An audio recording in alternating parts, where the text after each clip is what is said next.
Hello, everybody. Welcome along. My name is Benjamin Bloom. This is the Benjamin Bloom Football Channel. Please leave your bias at the door. It's Friday morning. It is here. The Euros start tonight. We've got one more group preview to do, and it is Group F, which is, well, people say the group of death. I'm going to call it the group of stars, the group of medals, the group of trophies, especially when you look at some of those stars above those badges. Portugal could put a couple above theirs as well. But we have three winning nations in one group. Remember, they could all go through, but we could lose a big boy if there's too many draws or someone loses to two of the other teams. You never know. We're talking about France, Germany, Hungary, and Portugal. Poor old Hungary, hey? I suspect many people are going to predict them finishing bottom in this one. Let's go through team by team. And yeah, good luck in the comments sorting this one is all I can say. There are the French, the world champions. Ranked number 2 in the world. I think Belgium were number 1, weren't they? Look, 2 World Cups, 2 European Championships, and obviously, it's the potential for the double-double because France won the World Cup in 98 and then the Euros in 2000, didn't they? And then, 20 years on, well, COVID's put paid to the exact timelines lining up. Potential for a World Cup win in 2018 and a Euro win 2021. Now, Didier Deschamps in charge. That guy must literally walk past the medal at every point in his house, mustn't he? I mean, Jesus Christ, the stuff that guy's won with Juventus and France. And guys, I mean, look at some of the players in there. Yes, there are other nations with good players, but perhaps, I'd be interested in your thoughts, the most stacked in terms of big stars potentially is this French team. Obviously, Mbappe, transfer marked, have as the highest valued player in the tournament. Look, Varane, Coman, and then some familiar names. Pogba, Griezmann's been around for a while. Kante was so good in the Champions League final, wasn't he? Dembele, Lloris for Spurs, we know all about as well. Pavard plays for Bayern, doesn't it? It's a very stacked lineup, and it does feel like they're still in the cycle from the World Cup. And can they go straight through? Can they keep Mbappe fit on the pitch? They've got match winners, haven't they? Even someone like Pogba, who, I don't want to go Graham Souness on him, but can show up and dismantle any team if he's at it on a particular day. So, yes, a very big threat in their group and a potential favourite to win, possibly the French. Doesn't always go with the obvious answer, but yeah, let me know your thoughts on how you think France is shaping up. But look who else is in their group. The kings of European tournament football, the Germans. And whichever era you get with the Germans, what always stands out is just the winning culture and the way they do stuff. Even that 2002 World Cup, where it was supposedly their worst era, their worst team, got to the final. Do you know what I mean? They've just been so successful. Look at that. 4 World Cups and 3 European Championships, literally dripping in it as well. Are they really 13th in the world? Wow. Joachim Low as well has, he must have 2 honours as well in his time. I think I'm right about that. He's got a world and a Euro. Is it just a World Cup? I'm trying to. No, they haven't won a Euro, have they? Spain, Portugal. Okay, maybe that's the one that Joachim Low wants. Is it his last tournament? Seems to have been his last tournament for the longest time, doesn't it? That is the last competitive team. And I mean, right through the team, just absolute quality. lots of Bayern players, and Bayern have been the dominant club side up until this season. Obviously won the European Cup last season, didn't they? But Kimmich, Goretzka, Gnabry coming through as the three most valuable players. Then a couple of Chelsea players under Tuchel in Havertz and Werner. Havertz obviously scored in the Champions League final as well. Leroy Sané is well known to us from Manchester City. Tony Kroos has been around forever and ever. And dare we mention Thomas Muller, the king of tournament football. Unbelievable. So, yes, the Germans. Remember watching fantasy football. Never write off the Germans. Well, you don't, do you? And, well, we'll talk about the schedule. What a game we've got to begin with. I think the conceived wisdom is France are just ahead of the Germans, but if you're looking for someone to be able to do things right and play, and during the playoffs we talked about tournament football being pragmatic, not taking risks, having a plan and executing. This lot are the kings of that, aren't they? Germany, everybody. I didn't mention Gundogan, who was a key player in the Premier League for much of the season as well. There we go. Too many to mention. And there's poor old Hungary, who we have to feel a little bit sorry for, don't we? Look, there's Adam Nagy of Bristol City, who we've covered during the season.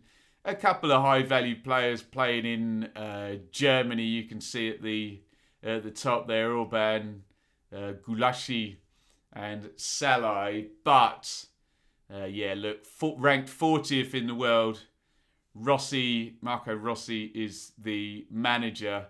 And you just wonder whether it might be a 0-pointer here for Hungary. They would have preferred the type of group where, sort of the one with Poland and Sweden in, where maybe they could have, I keep saying it, just get one win in the group. Win your first game in the groups, and potentially with all of these third place teams going through, 4 out of the 6, you just need to draw one of the last 2 games. But I don't think that's going to be the case for Hungary, and possible whipping boys, I think. Good luck to them, but yeah, well, we'll see what Betfair say on the odds, and I think that will tell its own story, let's just say.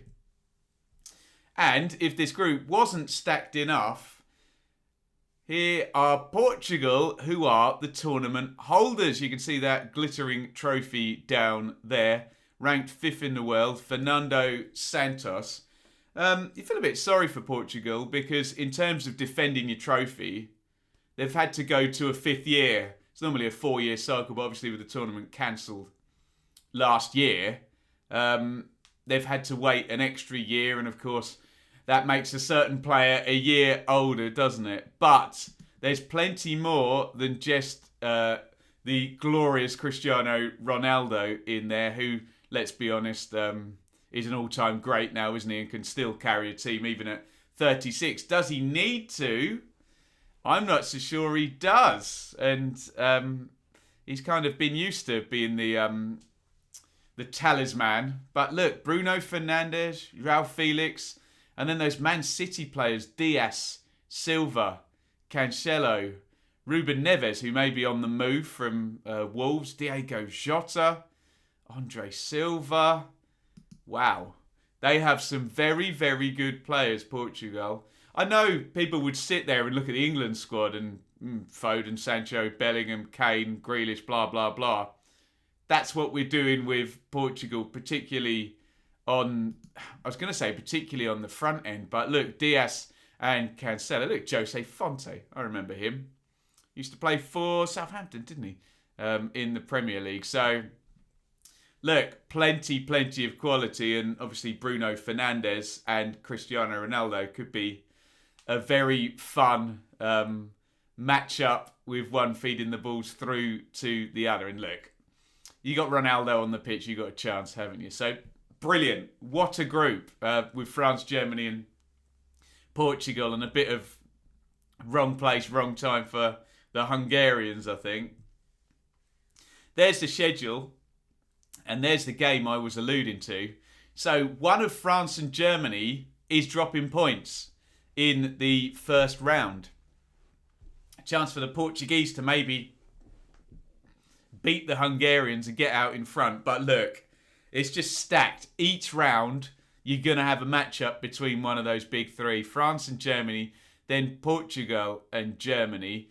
And, I mean, look, it's the Germans. But Germany have got it the hardest way round. But then, when it comes to the potential deciding round, Germany then do have the Hungarians. So, you just don't know how it's going to stack out, do you? There is potential that Hungary can get 0 points here, in which case you can start with a 3 for each of those teams. Will we get draws? Yeah, they could just all draw with each other, couldn't they? And, it's 3 wins and 2 draws. A win and 2 draws for everyone, and 5-5-5-0, and you would think they would all qualify with 5 points. So, I don't know. That's not going to happen, though, is it? Not going to draw all of the other games. Someone's going to be losing to somebody. I don't think we'll see a big boy get knocked out. That would rely on essentially one of the big three beating Hungary possibly and losing to the other two. Still could get through on 3 points depending on how much they've won and lost by. Anyway, I'm talking myself in circles here. Shall we get to the odds, which seem to think everyone's going to qualify? But look at that. Interestingly, now, obviously, please gamble responsibly. That's our odds from Betfair.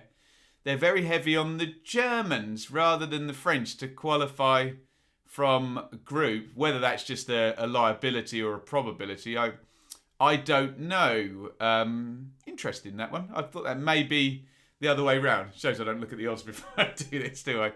But yes, a cigarette paper between the three.